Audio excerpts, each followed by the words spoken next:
আসসালামু আলাইকুম। সবাই কেমন আছেন? আশা করি সবাই ভালো আছেন। আজ আপনাদের জন্য নিয়ে এসেছি গল্পের দ্বিতীয় পর্ব। আশা করি গল্পটি আপনাদের ভালো লাগবে। তাহলে চলুন শুরু করা যাক। আমি বললাম, ভেবে বলছো তো? মেয়েটি বলে, হ্যাঁ ভেবে বলছি। এই বলে মেয়েটি চলে যাচ্ছিল। আমি হঠাৎ করে মেয়েটির হাত ধরে কাছে টেনে নিই।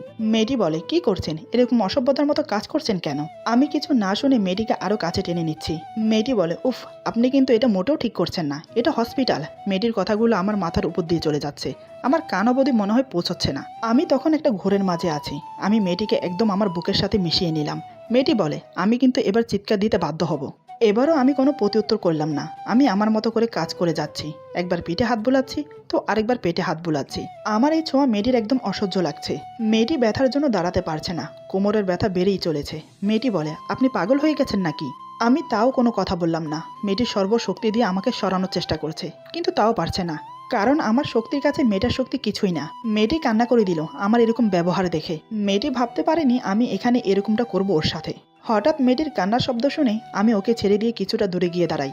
মেয়েটি আর নিজের রাগ কন্ট্রোল করতে পারে না। সে আমাকে সজোর একটা থাপ্পড় মারে। মেয়েটি বলে, নিজেকে কি ভাবেন? আপনার না হয় কোটি কোটি টাকা আছে। আপনি চাইলে দিনে 10 থেকে 12টা মেয়েকে ব্যবহার করতে পারেন। আমরা গরিব মানুষ, আমাদের অত টাকা পয়সা নেই। অভাবে পড়ে নিজের সবচেয়ে বড় সম্পদ বিক্রি করে দিয়েছি। আর সবথেকে বড় কথা, আপনি আমাকে টাকা দিয়েছেন, আমার দেহ ভোগ করেছেন। তাহলে এখন আপনি আমার সাথে এরকম জোর করছেন কেন? আমি তো বলেই দিয়েছি আমার নাম্বার আপনাকে দিতে পারবো না। আপনি এখন যেটা করলেন আমার সাথে, ছি, এটা আমি কখনো আশা করিনি। আরে আমি কাকে কি বলছি? যে টাকা দিয়ে নিত্য নতুন মেয়েকে ভোগ করে তার ভিতরে মনুষ্যত্ব থাকতে পারে না, এটা আমার জানা উচিত ছিল। মেয়েটি কান্না করতে করতে কথাগুলো বলে ফেলে। আমি বললাম, শুনুন। মেয়েটি বলে, আমি আর কিছু শুনতে চাই না, আপনি এখন আমার চোখের সামনে থেকে যান। কথাটা বলে মেয়েটি নিজেই চলে যাচ্ছে। আমি পিছন থেকে অনেকবার ডেকেছি, বাট মেয়েটি একবারও ফিরে তাকালো না। মেয়েটি যখন মায়ের কাছে গিয়ে বসে, তখন মেয়েটির মা বলে, কিরে মা, এতক্ষণ কোথায় ছিলি? আর তোর চোখে জল কেন? মেয়েটি সব কথা লুকিয়ে বলে, আসলে আমার একজন পরিচিত বন্ধুর সাথে দেখা হয়েছিল, তার সাথে কথা বললাম, আর চোখে মনে হয় কিছু পড়েছে, তাই পানি চলে এসেছে। মেয়েটির মা বলে, তুই কি আমার থেকে কিছু লুকাচ্ছিস? মেয়েটি বলে, আরে মা, তুমি কি যে বলো, তোমার থেকে আমি কি লুকোবো? মা বলে, দেখ মা, তোর মনের ভিতরে কি চলছে আমি জানি না, তবে শুধু একটা কথা মনে রাখবি, যা করবি ভেবে চিন্তা করবি। মেয়েটি বলে, মা, তুমি শুধু শুধু চিন্তা করছো, আমাকে নিয়ে কোনো চিন্তা করো না, চলো ভাইকে দেখে আসি। মা বলে, যদি কোনো সমস্যা হয় মায়ের কাছে লুকোবি না। এমন সময় নার্স এসে বলে, আপনার ভাইকে কেবিনে দেওয়া হয়েছে, এখন গিয়ে দেখতে পারেন, কিন্তু তার সাথে এখন কোনো কথা বলতে পারবেন না। 72 ঘন্টা যাওয়ার পর তার সাথে কথা বলতে পারবেন। মেয়েটি বলে, থ্যাংক ইউ নার্স, আর সকালের ব্যবহারের জন্য সরি। নার্স বলে, সরি বলতে হবে না, আমাদের বোঝা উচিত ছিল এটা, এখন যান দেখে আসুন। নার্সের কথা শুনে ওরা কেবিনে চলে গেল ভাইকে দেখতে। এইদিকে মেয়েটির কথা শুনে আমার মাথা ভোঁ ভোঁ করছে।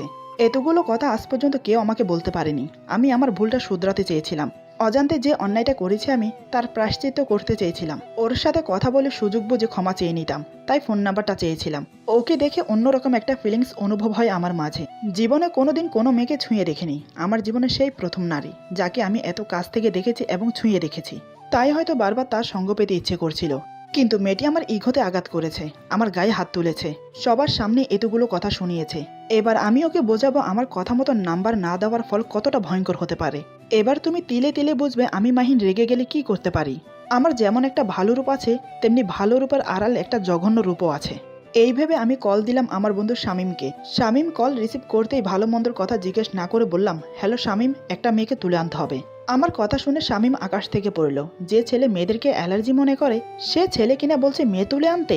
শামীম বলে, তোর মাথায় আবার কি ঢুকলো? মেয়ে তুলে আনবি মানে? আমি বললাম, তোকে যেটা বলেছি সেটাই কর, আর সবাইকে বলে দে আজকে আমি বিয়ে করছি রাতে। এটা শুনে তো শামীম আরো অবাক হলো। বলে, কি ডাইরেক্ট বিয়ে? শামীম বলে, মানে তোর মাথা ঠিক আছে নাকি গেছে? আমি বললাম, আমি একদম ঠিক আছি, তোকে যেটা বললাম সেটা কর তাড়াতাড়ি। শামীম বলে, ভালো করে ভেবে দেখ, এসব কাজ করা ঠিক হবে না, পুলিশ কেস পর্যন্ত হতে পারে। আমি বললাম, তুই আমার রাগ সম্পর্কে খুব ভালোভাবে জানিস, দেখ আমার মাথাটা গরম হয়ে আছে, আর আমি যেটা করতে চাই সেটা আমি করেই ছাড়ি। তুই তো সেটা ভালো করেই জানিস, তাহলে ন্যাকামি না করে আমি যেটা বলছি সেটাই কর, নয়তো তোকে আজকে আমি। শামীম বলে, ওকে, তোর যা ইচ্ছে তাই হবে, কিন্তু এর মাঝে আমাকে টানবি না। আমি বললাম, তার মানে তুই আমাকে এই কাজে সাহায্য করবি না, তাই তো? শামীম বলে, আমি কি বলেছি যে আমি সাহায্য করব না? আমি বললাম, দেখ এরকম পেঁচানো কথা বলবি না, সরাসরি বল এখন আমাকে সাহায্য করবি কিনা। শামীম বলে, ওকে সাহায্য করব, এখন মেয়ের ছবি পাঠা আর ঠিকানাটা দে। আমি বললাম, মেয়েটির ছবি তো আমার কাছে নেই, শুধু ঠিকানা আছে। শামীম বলে, এই একদম বোকার মতো কথা বলবি না, তুই ঠিকানা দিবি আর আমি যাকে তাকে তুলে আনবো, সেটা তোর মনে মানুষ হবে না। আবার তাকে রেখে আসবো, আবার আরেকটাকে তুলে আনবো, সেটাও হবে না। আবার আরেকটাকে তুলে আনবো, সেটাও হবে না। আমি কি এক এক করে ওই এলাকার সব মেয়েকে তুলে আনবো নাকি? আমি বললাম, তুই গাদার মতো কথা বলা বন্ধ করবি, আমি যাব তোর সাথে, আমি যাকে দেখিয়ে দেবো তুই তাকে তুলে আনবি, অন্য কাউকে না। শামীম বলে, তুলে আনার পর যদি মেয়েটা বিয়ে করতে রাজি না হয় তখন? আমি বললাম, বিয়ে করতে রাজি হবে না মানে 100 বার রাজি হতে হবে, জোরপূর্বক বিয়ে করব আমি ওকে। শামীম বলে, তাতে করে কি মেয়েটি তোকে মন থেকে ভালোবাসবে? ওই মেয়ের মনে তোর জন্য শুধু ঘৃণা থাকবে, আর কিছু থাকবে না, বুঝেছিস? এখনো ভেবে দেখ ব্যাপারটা। আমি বললাম, ওই তুই আমাকে জ্ঞান দিবি না, যেটা করতে বলেছি সেটাই কর। আমি বাসায় যাচ্ছি, সন্ধ্যায় তোর সাথে দেখা হচ্ছে। শামীম বলে, অন্তত আঙ্কেল আন্টিকে বলিস তুই যে বিয়ে করতে যাচ্ছিস। আমি বললাম, আপাতত কাউকে জানাবো না, শুধু তুই, আমি আর মেয়েটা ছাড়া অন্য কেউ জানবে না। শামীম বলে, মানে তুই কি লুকিয়ে বিয়েটা করতে চাচ্ছিস? আমি বললাম, কিছুটা সেরকমই। শামীম বলে, আচ্ছা তোর যেটা মন চায় সেটাই কর, আমি তোকে বোঝাতে পারবো না, তোকে বোঝাতে গেলে আমি পাগল হয়ে যাব। আমি বললাম, আচ্ছা বাই, সন্ধ্যায় দেখা হচ্ছে। শামীম ওকে বলে ফোন কেটে দিল। সন্ধ্যার পর মেয়েটিকে তুলে আনার জন্য সব ব্যবস্থা করে ফেললাম, বিয়ে করার জন্য কাজীকেও ঠিক করে ফেললাম, এখন শুধু মেয়েটাকে তুলে আনার বাকি। ওইদিকে মেয়েটি মাকে বলছে, মা তুমি বাসায় যাও, আমি ভাইয়ের সাথে রাতে থাকবো। মা বলে, আরে পাগলি মেয়ে, কি বলিস, আমি থাকবো, তুই বাসায় গিয়ে থাক। মেয়েটি বলে, তোমার এখানে থাকতে কষ্ট হবে, আমি এটা কখনই চাই না যে আমি থাকতে আমার মা কষ্ট করবে। মা বলে, আরে পাগলি মেয়ে, চুপচাপ বাসায় যা, আমি এখানে থাকতে পারবো। মায়ের জোরাজোরিতে মেয়েটি বাসায় যেতে বাধ্য হলো। হসপিটাল থেকে বেরিয়ে দেখে রাস্তায় কোনো রিক্সা দেখা যাচ্ছে না। সন্ধ্যার সময় তো তাই, সচরাচর এখানে সন্ধ্যার সময় রিক্সা পাওয়া যায়, কিন্তু আজকে কেন জানি একটা রিক্সাও নেই। মেয়েটি মনে মনে বলে, উফ কেমনটা লাগে, একটা রিক্সাও নেই, এখন হেঁটে যেতে হবে ভেবেই কান্না পাচ্ছে। এমনিতেও ব্যথা, তার উপর যদি এত দূর হেঁটে যাই, না জানি সকালে ঘুম থেকে উঠতে পারবো কিনা। মেয়েটি এদিক ওদিক দেখতে লাগলো কোনো রিক্সা দেখা যায় কিনা, কিন্তু না, হয়তো আজ মেয়েটার ভাগ্যটাই খারাপ। তাই সে আনমনা হয়ে রাস্তার পাশ ধরে হাঁটতে লাগলো। নানান কথা ভাবতে ভাবতে কিছু দূর চলে এলো, কিন্তু তারপরও একটা রিক্সা পেল না। হঠাৎ করে একটা গাড়ি এসে মেয়েটির সামনে দাঁড়ালো। গাড়িটি দেখে মেয়েটি অনেক ভয় পেয়ে যায়। হঠাৎ করে গাড়ির সামনে এসে দাঁড়াতে মেয়েটি বিহ্বল হয়ে যায়, মুখ দিয়ে কোনো কথা বের হচ্ছে না। এমন সময় গাড়ি থেকে দুজন মুখোশধারী লোক নেমে আসে। মেয়েটি হয়তো বুঝতে পেরেছিল কি হতে যাচ্ছে, তাই মেয়েটি পালিয়ে যাওয়ার চেষ্টা করলো, কিন্তু তার আগে লোক দুটো মেয়েটিকে ধরে ফেলে। মেয়েটি বলে, প্লিজ আমাকে ছেড়ে দিন, আমি তো আপনাদের কোনো ক্ষতি করিনি। এই বলে জোরে জোরে চিৎকার করতে লাগলো, বাঁচাও বাঁচাও, কে কোথায় আছো, আমাকে একটু সাহায্য করো। কিন্তু কেউ মেয়েটির চিৎকারে সাড়া দিল না। লোক দুটো মেয়েটিকে গাড়িতে তুলে নিল। গাড়িতে ওঠার পর মেয়েটি চিৎকার করতে লাগলো, বাইরে মানুষকে ডাকার চেষ্টা করছে। এসব দেখে একজন বলে, এখন কি করব, এরকম চিৎকার করতে থাকলে তো পুলিশের হাতে ধরা খেয়ে যাব আমরা। দ্বিতীয় জন বলে, ওই কাপড়টা দে, ওটা দিয়ে ওর মুখটা ভালোভাবে বেঁধে দে, যাতে আওয়াজ বের না হয়। দ্বিতীয় লোকটার কণ্ঠ শুনে মেয়েটির কেমন জানি চেনা চেনা লাগলো। হঠাৎ দুপুরের কথা মনে পড়ে গেল মেয়েটির। সে মনে মনে বলে, তাহলে কি, না এটা হতে পারে না, কখনোই না, একটা লোক এতটা খারাপ হতে পারে না। নানান কথা ভাবছে মেয়েটি, তার সাথে আজ কি হতে চলেছে সেটা ভেবেই অস্থির। মেয়েটির মুখ কালো কাপড় দিয়ে বেঁধে দিল। মেয়েটি আর কোনো রকম কথা বলতে পারছে না, শুধু গুঙানির শব্দ বের হচ্ছে মুখ দিয়ে। এদিকে গাড়ি প্রচুর গতিতে চলছে, মনে হচ্ছে যে কোনো সময় অ্যাক্সিডেন্ট হবে। মেয়েটির হাত এমন ভাবে বেঁধেছি, খুব ব্যথা পাচ্ছে হাতে। ব্যথা সহ করতে না পেরে মেয়েটি কান্না করে দিল। কান্না করা ছাড়া আর কোনো উপায় নেই মেয়েটির। সে মনে মনে ভাবছে, কি করব, আমার তো জীবনটাই শেষ। আজকের পর হয়তো কালকে সকালে সূর্য দেখতে পাবো না। আমি মারা গেলে আমার মা আর ভাইটাকে কে দেখবে, এটা মনে পড়তেই বুকটা ফেটে যাচ্ছে। হঠাৎ গাড়ি থেমে যেতে মেয়েটির ভাবনায় ছেদ পড়ল। শামীম বলে, ভেতরে সবকিছু রেডি আছে, তুই ভাবিকে নিয়ে আয়। আমি বললাম, তুই জলদি ভেতরে যা, সবাইকে বল কোণে এসে গেছে, কাজীকে বল সবকিছু রেডি করতে। এসব শুনে মেয়েটির মাথা ঘুরে উঠল। মেয়েটি মনে মনে বলে, এসব ওনারা কি বলছে, কাজী বিয়ে মানে কি এসবের, এখানে আবার কার বিয়ে হচ্ছে? আমাকে যদি বিয়ে বাড়িতে নিয়ে আসার ছিল, তাহলে এভাবে বেঁধে তুলে আনতে যাবে কেন? ভালোভাবে তো আনতে পারতো। না, নিশ্চয়ই এখানে কোনো রহস্য আছে, না হলে আমাকে এভাবে নিয়ে আসতে যাবে কেন? কিন্তু ভাইয়াটা পুলিশে ভয় পাচ্ছিল কেন? মেয়েটির যেন ভাবনাই শেষ হচ্ছে না। এদিকে আমি গাড়ি থেকে মেয়েটিকে নামিয়ে কাঁধে তুলে নিলাম, তারপর বাড়ির ভিতরে নিয়ে গেলাম। মেয়েটি ভয়ে লাফালাফি করতে লাগলো, কিন্তু কোনো শব্দ করতে পারছে না, কারণ মুখ এখনো বাঁধা। বাড়ির ভিতরে যাওয়ার পর মেয়েটি হতবাক হয়ে গেল। মেয়েটি দেখে বাড়ির ভিতরে পুরোই বিয়ের ফাংশন। মেয়েটি যা দেখছে তাই সত্যি, আসলে আমি এসব করেছি, কয়েকজন লোক লাগিয়ে পুরো বাড়ি সাজিয়েছি। যেভাবেই হোক আমি বিয়ে করছি, সামান্য একটু আয়োজন না করলে হয়? আমি বললাম, কাজী সাহেব আপনি সবকিছু তাড়াতাড়ি শুরু করুন। কাজী বলে, আরে বাবা, বিয়ে জিনিসটা একটু ধীরে হয়, তুমি এত তাড়া দিচ্ছ কেন? আমার মাথা এখনো গরম ছিল, তাই আমি শামীমকে উদ্দেশ্য করে বললাম, ওই স্বামী বাচ্চা, তুই কাকে নিয়ে এসেছিস? আমার রাগ দেখে মেয়েটি চুপসে গেল, কারণ সে আমাকে যখন প্রথম দেখেছিল তখন থেকেই ভেবে নিয়েছিল এই লোকটা বদমেজাজি। এখন আমার কথা শুনে তার ধারণা সত্যি হলো। আমার কথা শুনে শামীম কাজীকে বলে, কাজী সাহেব আমরা কিন্তু আপনাকে কন্ট্যাক্ট করে এনেছি, আপনি যত তাড়াতাড়ি পারেন বিয়ের কাজ সম্পূর্ণ করে এখান থেকে চলে যান। কাজী বলে, তাই বলে একটা মেয়েকে এভাবে তুলে এনে আপনারা বিয়ে করতে পারেন না। কাজের কথা শুনে আমার মাথায় যেন আগুন জ্বলে ওঠে। আমি বললাম, ওই কুত্তার বাচ্চা, তুই কি এখানে আমার হাতে মরতে চাস, নাকি বেঁচে তোর ছেলেমেয়ের মুখ দেখতে চাস? যদি বেঁচে বাসায় ফিরতে চাস তাহলে তাড়াতাড়ি বিয়ের কাজ শুরু কর, নয়তো তোকে এখানে পুঁতে ফেলবো। আমার কথা শুনে মেয়েটি মনে মনে বলে, ওরে বাবারে, এ তো দেখছে আস্তে একটা ডেবেল। এই লোকটা মনে হয় খুন খারাপিও করে। উফ, আমি কেন যে ওই কাজটা করতে গেলাম। এদিকে কাজী সাহেব ভয়ে চুপচাপ বিয়ে পড়াতে শুরু করে। কাজী সাহেব বলে, মিয়াজিপাড়া নিবাসী মোহাম্মদ আব্দুল সাত্তারের একমাত্র পুত্র মোহাম্মদ মাহিন হাসান 1 টাকা দিনমহৎ ধার্য করিয়া সরকার পাড়া নিবাসী মৃত মোহাম্মদ সলিম মিয়ার একমাত্র কন্যা মোসাম্মদ দীপা সুলতানার বিবাহ বন্ধনে আবদ্ধ করা হইল। বলো মা কবুল। দীপা চুপ করে আছে, কারণ এখনো ওর মুখ কাপড় দিয়ে বাঁধা। কাজী বলে, বলো মা কবুল। দীপা তো চিৎকার করে বলতে চায় যে আমি এই বিয়ে করব না, কিন্তু মুখ বাঁধা থাকার কারণে বলতে পারছে না। আমি বললাম, কি হলো, ভালো ভালো কবুল বলবে নাকি আমার আঙ্গুলটা আবার বাঁকা করতে হবে? শামীম বলে, কিরে, কেউ এভাবে বিয়ে করে? আমি বললাম, শালা তুই চুপ থাক, আমার বিয়ে আমি যেভাবে ইচ্ছে সেভাবে করব, তুই কোনো কথা বলবি না, চুপচাপ বসে তামাশা দেখ। শামীম আবার বলে, আমি এত বিয়ে বাড়িতে গেছি, এত বিয়ে দেখেছি, কিন্তু কোনোদিন দেখিনি মেয়ের মুখে কাপড় বাঁধা মেয়ে কথা বলতে পারবে না, কিন্তু বিয়ে হবে। এই বলে শামীম হো হো করে হেসে ওঠে। কাজী বলে, তাই তো, আমি তো এতক্ষণ খেয়াল করিনি, মেয়েটার মুখ যে এখনো বাঁধা আছে। আচ্ছা মিয়া, আপনি আপনার বউকে ভালো করে দেখবেন না? আপনার জ্ঞান কি সব উধাও হয়ে গেছে? বিয়ের জন্য পাগল হয়ে গেছেন, তাই না? এই বলে কাজী সহ সবাই হাসতে শুরু করে। সবাই সেই কি হাসি। এদিকে মেয়েটির কান্না দেখার মতো কেউ নেই। হয়তো সে ভাবছে, এখানে আমি যতই না না বলি না কেন, কিছু না কিছু হবেই, আমাকে বিয়ে করবে আজকে রাতেই। আমি বললাম, উফ, তোরাও না। এই বলে ওর মুখের কাপড়টা সরিয়ে দিলাম। এদিকে কাপড়টা সরানোর সাথে সাথে দীপা জোরে জোরে নিঃশ্বাস নিতে থাকে, কারণ এতক্ষণ ভালোভাবে নিঃশ্বাস নিতে পারেনি, হয়তো আর কিছুক্ষণ থাকলে মরেই যেত। আমি তার তোয়াক্কা না করে বললাম, এই মেয়ে, এখন সোজা সাপটা কবুল বলে দে, যদি তোর মাকে আর ভাইকে। আমার কথা শেষ হলো না, তার আগেই দীপা বলে, মানে আপনি এতটা জঘন্য? আমি বললাম, ভালো ভালো বলছি, নয়তো তোর ভাই তোর মা কালকে সকালে সূর্য দেখতে পারবে না। দীপা বলে, ছি, একটা মানুষ এতটা খারাপ হতে পারে, এতটা জঘন্য হতে পারে, আপনাকে না দেখলে হয়তো বুঝতাম না। আমি বললাম, এখন চুপচাপ কবুল বল, যত তাড়াতাড়ি কবুল বলবি তত তাড়াতাড়ি তোর মা আর ভাইয়ের জন্য মঙ্গল হবে, কারণ এখন তারা অনেক কষ্টে আছে। দীপা বলে, মানে কি বলতে চাচ্ছেন আপনি? আমার মা আর ভাইয়ের যদি কিছু হয় তো আমি আপনাকে মেরে ফেলবো। আমি ওর কথা তোয়াক্কা না করে শামীমকে বললাম, শামীম, ভিডিও ফুটেজটা ওকে দেখা, নয়তো কবুল বলবে না, বলে হো হো করে হাসতে লাগলাম। আমার কথা মতো শামীম ভিডিওটা দেখাতে লাগলো দীপাকে। দীপা অবাক হয়ে তাকিয়ে থাকে ভিডিওটার দিকে। সে দেখে ওর মা আর ভাই সুন্দর ঘুমিয়ে আছে, কিন্তু কয়েকজন লোক বন্দুক হাতে তাদের দিকে তাক করে আছে। এসব দেখে সে মনে মনে বলে, এসব কি, কেন করছে এমন? হয়তো আমি কবুল না বললে ওদেরকে গুলি করে দেবে। এইসব দেখার পর সে নিস্তব্ধ হয়ে গেছে, মনে হচ্ছে ওর পুরো দুনিয়াটা ওলট পালট হয়ে যাচ্ছে। দীপা চোখ বন্ধ করে চোখের পানি ছেড়ে দিয়ে ভাবে, এসব দেখার আগে যদি আমি মরে যেতাম বা আমাকে ধর্ষণ করে মেরে ফেলতো তাও ভালো হতো, কিন্তু প্রতিনিয়ত ধর্ষণ হতে হতো না ওই পশুটার হাতে আমাকে। এখন তো ধর্ষণ আমার নিত্যদিনের সঙ্গী হবে।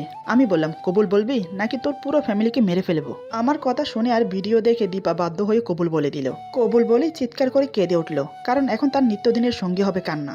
বিয়েটা সম্পূর্ণ করে কাজই চলে গেল। আমি বললাম, শামীম, তুই এখন বাসায় যা, কিন্তু এই খবরটা কাউকে জানাবি না এখন। আমার কথা শুনে দীপা আবার মনে মনে বলে, তার মানে উনি আমাকে এখানে লুকিয়ে বিয়ে করেছেন, যাতে প্রতিদিন ধর্ষণ করতে পারে? তার জন্যই কি বৈধ ধর্ষণ করার জন্য এই বিয়ে? শামীম বলে, তবে মেয়েটার উপর অতিরিক্ত কিছু করিস না, যাতে বেঁচে থেকেও মরার মতো থাকতে হয়। আমি কপট রাগ দেখিয়ে বললাম, তুই এখন চুপচাপ চলে যা, আমাকে জ্ঞান দিতে আসবি না। আমি আমার বউকে কিভাবে রাখবো, কিভাবে দেখবো, কিভাবে আদর করবো, সেটা একান্তই আমার ব্যাপার। শামীম কিছুটা রেগে গিয়ে বলে, তোর এই বদমেজাজি কারণের জন্য একদিন তোকে পস্তাতে হবে। সেদিন শামীমের কাছে এসে তোকে কান্না করতে হবে, দেখে নিস, কথাটা মিলিয়ে নিস। আমি বললাম, মাহিনের কখনো এরকম সময় আসবে না। এই বলে হো হো করে হেসে উঠলাম, কারণ আমি জানি আমি যতই কিছু বলি না কেন ওরা আমার পাশে সবসময় থাকবে। শামীম কোনো কথা না বলে চুপচাপ ওখান থেকে চলে গেল, জানে এখানে কথা বলা বৃথা হবে। শামীম চলে যাবার পর আমি দীপার দিকে তাকালাম। সে চুপচাপ দাঁড়িয়ে চোখের পানি ফেলছে, তাতে আমার এক বিন্দুও মায়া হলো না। আমি ওর হাত শক্ত করে ধরে রুমে নিয়ে গেলাম, তারপর ঠাস করে একটা থাপ্পড় মেরে বিছানার উপর ফেলে দিলাম। আচমকা থাপ্পড় খেয়ে দীপা ভেবাচাকা খেয়ে যায়। ও খুব ভালোভাবেই বুঝতে পারছে এখন ওর সাথে কি হতে চলেছে। আমি বললাম, তোর সাহস কত বড়, তুই আমাকে মোবাইল নাম্বার দিসনি? আমার কথা শুনে চোখ বড় বড় করে তাকায় দীপা আমার দিকে। অবাক হয়ে তাকিয়ে থেকে ভাবে, কি শুধু একটা নাম্বারের জন্য এত কিছু? আমি বললাম, এখন আর মোবাইল নাম্বার লাগবে না, এখন থেকে তোকে আমি প্রতিদিন ধর্ষণ করব। আমার কথা শুনে দীপা আবার কান্না করতে শুরু করলো। আমি বললাম, তোর এরকম ন্যাকা কান্নার কোনো মূল্য আমার কাছে নেই, তুই শুধু আমার কাছে ভোগের পণ্য। কথাটা বলে আমি ওর বুক থেকে ওন্নাটা টেনে নিলাম। সে 2 হাত দিয়ে নিজের বুক ঢেকে নিল। আমি তাচ্ছিল্যের সুরে বললাম, উফ, কি লজ্জা, কি লজ্জা, লজ্জাপতি তোর লজ্জা বের করছি আমি, দাঁড়া। আমার মুখে এরকম নোংরা কথা শুনে ওর কলিজাটা ফেটে যাচ্ছে। আমার প্রতিটা কথা যেন ওর গায়ে কাটার মতো বিঁধছে। আমি বললাম, আজ তোকে আমি এমনভাবে ধর্ষণ করব যেটা তুই সারা জীবন মনে রাখবি। কথাটা বলেই আমি ওর দিকে এগোতে থাকলাম। আমাকে এগোতে দেখে সে পিছোতে থাকে। সে মনে মনে ভাবে, আমি কখনোই ভাবতে পারিনি আমার জীবনে এরকম একটা সময় আমার সামনে এসে দাঁড়াবে। দীপা বলে, প্লিজ আপনি একটু শান্ত হয়ে বসুন প্লিজ। কথাটা সে অনেক কষ্ট বলে আমাকে, কিন্তু ওর কথা আমার মাথার উপর দিয়ে গেল। আমি বেশ বুঝতে পারছি আমার রাগ দেখে সে ভয় পাচ্ছে। আমি বললাম, কেন এত তাড়াতাড়ি দেমাগ শেষ হয়ে গেছে? দীপা বলে, আমি কিসের জন্য দেমাগ দেখাবো আপনাকে? আমার যা কিছু ছিল সব তো আপনি লুটে নিয়েছেন। আমি হো হো করে হেসে বললাম, আমি তো দেহ লুটে নিয়েছি, এটাই বলতে চাচ্ছিস তুই, তাই না? দীপা বলে, আসলে আপনার রাগটা একটু কন্ট্রোল করুন, একটু শান্ত হয়ে বসে আমার কথাগুলো শুনুন প্লিজ। আমি বললাম, তোর কোনো কথা শোনার মতো আমার সময় নেই, এখন থেকে তুই শুধু আমার কথা মতো চলবি, নয়তো আমি কখন কি করে বসবো সেটা আমি নিজেও জানি না। কথাটা বলে আমি ওর হাত ধরে টেনে আবার বিছানায় ফেলে দিলাম। দীপা বলে, প্লিজ এরকম কিছু করবেন না, আমার কিছু সমস্যা আছে। আমি বললাম, তাতে আমার কি? দীপা বলে, আপনি বোঝার চেষ্টা করুন, এখন আমি আপনাকে সেই সুখ দিতে পারবো না, আর একটা মেয়ের ইচ্ছের বিরুদ্ধে কিছু করলে সেটা ধর্ষণের সামিল হবে। আপনি একটু বোঝার চেষ্টা করুন, এখন তো আমি আপনার বউ, তাই না? আমি হো হো করে হেসে বললাম, তুই কোনোদিন আমার বউ হওয়ার যোগ্য ছিলি না আর হবিও না, বুঝেছিস? আমি তো তোকে শুধু ভোগ করার জন্য বিয়ে করেছি। কথাটা শুনে দীপা আবার ভাবনায় ডুবে গেল। আমি কখনো এটা আশা করিনি ওনার মুখ থেকে। আমি এর থেকে ভালো কিছু আশা করতে পারি না হয়তো। আমার মতো মেয়ের সাথে এরকম হওয়াটাই সম্ভব। যে মেয়ে সামান্য 10,000 টাকা জোগাড় করতে পারে না, তার জন্য দেহ বিক্রি করতে হয়, সেই মেয়ের সাথে আর কি হতে পারে? এখন তো আমার কোনো কথার মূল্য থাকবে না। ওর ভাবনায় ছেদ পড়ল আমার ছোঁয়ায়। আমি ওকে ধাক্কা দিয়ে বিছানার উপর শুয়ে দিলাম। ওর উপর শুয়ে ঠোঁটে আলতো করে কিস করে ঠোঁটে ঠোঁট ডুবিয়ে দিলাম। দীপা আমাকে সরানোর বৃথা চেষ্টা করছে। আমার ঠোঁট থেকে ওর ঠোঁট সরিয়ে নেয়। ঠোঁট সরাতে আমি ওর গলায় ঠোঁট ডুবিয়ে দিলাম। কিস করার সাথে সাথে জোরে জোরে কামড় দিতে লাগলাম। দীপা ব্যথায় ছটপট করছে। আমি আস্তে আস্তে ওর জামার পিন খুলতে থাকি। আমার দেওয়া কামড়গুলো ধীরে ধীরে রক্ত জমাট বাঁধতে শুরু করে। দীপা বলে, প্লিজ এরকম কিছু করবেন না, আমি খুব অসুস্থ, একটু বোঝার চেষ্টা করুন। এই বলে সে জোরে জোরে কান্না করে দেয়। ওর কথাগুলো আমার মাথার উপর দিয়ে গেল। কে শোনে কার কথা? কথায় আছে না, নেশা আর জেদ দুটো যদি মানুষের মাথায় জেগে বসে তখন মানুষের হোঁশ থাকে না। আমার বেলাতেও তাই হয়েছে। একে তো ওর উপর আমার রাগ, অন্যদিকে ওকে কাছে পাওয়ার নেশা, দুটোই আমার মাঝে বিরাজমান এখন। তাই আমার মাঝে এখন শূন্য পরিমাণ জ্ঞানও অবশিষ্ট নেই। কিভাবে আমি ওকে ছিঁড়ে ছিঁড়ে খাবো সেটাই ভাবছি। আমি ওর পুরো কাপড় খুলে ফেললাম। ওর নগ্ন দেহটা আপাদমস্তক দেখতে লাগলাম। আমার দুহাত ওর সারা শরীরে আদরের ছোঁয়া দিতে লাগলো। এদিকে দীপার খুব বিরক্ত লাগছে আমার এই ছোঁয়া। তাই সে জোরে জোরে কান্না করছে। অনেকবার চেষ্টা করছে নিজেকে ছাড়ানোর, কিন্তু আমার শক্তির সাথে পেরে উঠছে না। আমি কোনো কিছু তোয়াক্কা না করে আমার কাজ আমি করে যাচ্ছি। নিজের মন মতো করে ওকে ভোগ করছি। একসময় সঙ্গমে লিপ্ত হলাম। এদিকে দীপা ব্যথায় বারবার চিৎকার করে কান্না করছে, কিন্তু সেই কান্না আমার কান অবধি পৌঁছচ্ছে না। আমার মাঝে যেন কোনো জানোয়ার প্রবেশ করেছে। ঠিক একটা জানোয়ার তার শিকারকে যেভাবে ছিঁড়ে ছিঁড়ে খায়, আমিও ঠিক তাই করছি। একসময় আমার অত্যাচার সহ করতে না পেরে দীপা জ্ঞান হারায়। তারপরও আমি ওকে ছাড়লাম না। আমি আমার মন মতো করে ভোগ করে নিজের চাহিদা সম্পূর্ণ করে ওকে ছেড়ে দিলাম। সে অজ্ঞান হয়ে পড়ে আছে। আমি সেদিকে খেয়াল না করে চলে গেলাম বাহিরে, কারণ এখানে থাকলে আমার ভেতরে থাকা জানোয়ারটা আবার জেগে উঠবে। তখন আমি তাকে আবার ভোগ করতে ব্যস্ত হয়ে পড়ব। ওকে তো আমি এত তাড়াতাড়ি মরতে দেব না, তিলে তিলে ধুকে ধুকে মারবো। রাত আনুমানিক 3টা বাজে। আমি এখনো বাহিরে। ওইদিকে দীপার জ্ঞান ফিরে। জ্ঞান ফিরতে সে অনুভব করে তার পুরো শরীর ব্যথা। শুধু তাই নয়, শরীরে এক টুকরো কাপড়ও নেই, গায়ে মোড়ানো একটা চাদর। শরীরটা খুবই দুর্বল লাগছে। ঘরের চারপাশে তাকিয়ে দেখে আমি নেই। সে ভয় পেয়ে গেল। মনে মনে বলে, এই লোকটা আমাকে এখানে রেখে চলে গেছে। এখানকার রাস্তাঘাট তো আমি কিছুই চিনি না, কিভাবে যাব, কোথায় যাব? তারপর নিজের শরীরের দিকে তাকাতেই মনে পড়ে গেল নির্যাতনের কথা। শরীরের অনেক জায়গায় কামড়ের দাগ, তার জন্য শরীরটা এত ব্যথা করছে। এসব দেখে ওর চোখে পানি চলে এলো। তৎক্ষণাৎ দৌড়ে ওয়াশরুমে চলে গেল। শাওয়ার ছেড়ে দিয়ে 2 হাতে সারা শরীর ঘষতে লাগলো, যাতে আমার স্পর্শ শরীরে না থাকে। যতই ঘষছে ততই কষ্টগুলোর কথা মনে পড়ছে, আর অবিরত কান্না করছে। কান্না করতে করতে মেঝেতে বসে পড়ে। এইদিকে আমি অনেকক্ষণ ঘোরাফেরা করে ওর জন্য খাবার নিয়ে বাসায় ফিরলাম, কিন্তু রুমে এসে যা দেখলাম তা দেখে আমার মাথায় হাত। টেনশনে পড়ে গেলাম। আমি কি করব, কোথায় যাব, কিছু বুঝতে পারছি না। এরপর যা হলো, আজকের গল্প এখানে সমাপ্ত। গল্পের বাকি অংশ পেয়ে যাবেন আগামী পর্বে। আশা করি গল্পটি আপনাদের ভালো লাগবে। যদি ভালো লাগে তাহলে লাইক, কমেন্ট এবং সাবস্ক্রাইব করে আমাদের পাশে থাকুন। পাশে থাকা বেল আইকন প্রেস করে দিবেন, তাহলে আমাদের নিত্য নতুন ভিডিও আপনাদের কাছে পৌঁছে যাবে। সবাই ভালো থাকবেন, সুস্থ থাকবেন, আর বন্ধুদের সাথে বেশি বেশি করে শেয়ার করবেন। আল্লাহ হাফেজ।